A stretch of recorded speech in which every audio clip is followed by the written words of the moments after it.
อันนี้ก็คืนมื้อที่สองมื้อสามมื้อบริษัทพูนะสดมาหอย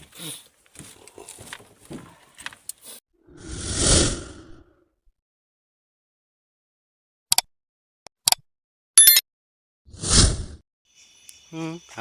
าก็ได้หนูตัวหนึ่งจนดึกเทว่ามานอยู่ได้หนูหายากยามนี้ โอ้บ่แม่นเด้โอ้ยตกใจเด้หีเอ้ยสี่ขักกะลิแม่หัวงูคือก็ได้ก็แรกกูก็คิดว่ามึงสิมา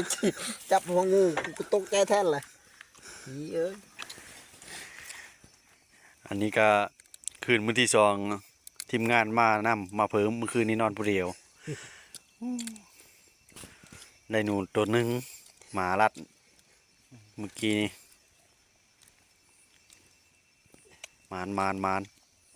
นอนป้ากัน3 คนมื้อนี้มาพบกันตอนเช้าหาอยู่หากินเสือกะ2 มื้อ3 มื้อบริษัทพูนะ สุดเก่าสุดเดิมบ่ หนึ่งเขา คุยกว่าเก่า ทีมงานก็ตื่นสีสายๆเนี่ยจักหน้อย มัดมันอยู่ส่วนข้าง เย่ไปลัดเสามื้อเช้านี่ก็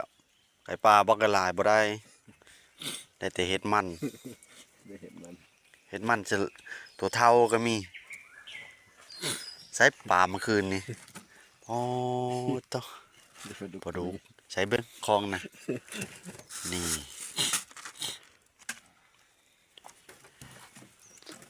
อาหารตอนเช้ากระแลบบ่ถึก มัน เอากินแบบนี้แหละ ที่มันต้น กินเผามันต้นจิ้มมันต้น มัดแล้วอยู่โซนเขาเนี่ยมัดเลยเนี่ย หมดเลยว้าว ดูปลาเลยไปหาซาหวยปลาหาซาหวยนั่น กินข้าวเด้อพี่น้องตอนเช้าเด้อ มาเด้อผลปลา แกงเห็ดหอยปลาน้ำเดียวโบ่งมันกะปีเนื้อ แซ่บ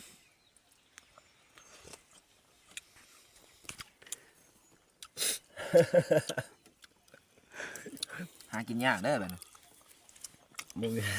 บ่มีใครมาเห็นมันนี่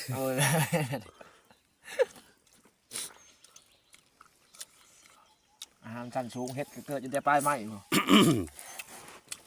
เบิ่งจำมึง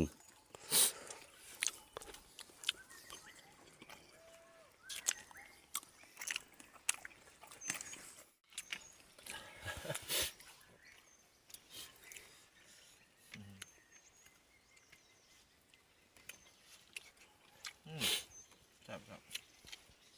ซ่บปีเขาแล้ว อันนี้แหละเถียงหน้าอ้ายบ่ ห่างๆมานี่แหละนี่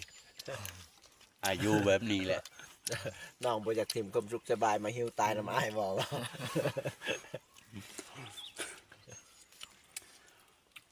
ว่าเพื่อความมันชื้นเด้อพี่น้องเด้อ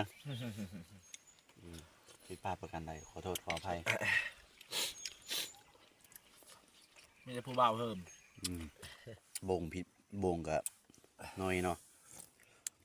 ใส่มาหอยเลยแทนบ่งสด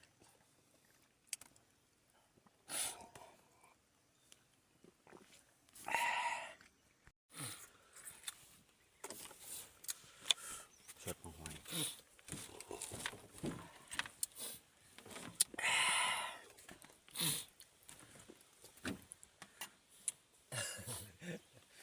สีอิ่มเลยก็ อิ่มแล้ว มานอยู่